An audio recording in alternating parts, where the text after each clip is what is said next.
اور دیکھو اللہ نے تم کو پیدا کیا، پھر وہ تم کو موت دیتا ہے، اور تم میں سے کوئی بدترین عمر کو پہنچا دیا جاتا ہے، تاکہ سب کچھ جاننے کے بعد پھر کچھ نہ جانے۔ حق یہ ہے کہ اللہ ہی علم میں بھی کامل ہے اور قدرت میں بھی۔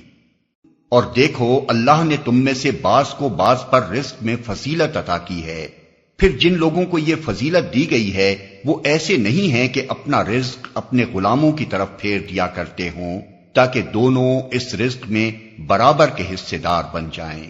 تو کیا اللہ ہی کا احسان ماننے سے ان لوگوں کو انکار ہے؟ اور وہ اللہ ہی ہے جس نے تمہارے لیے تمہاری ہم جنس بیویاں بنائیں، اور اسی نے ان بیویوں سے تمہیں بیٹے پوتے عطا کیے اور اچھی اچھی چیزیں تمہیں کھانے کو دیں۔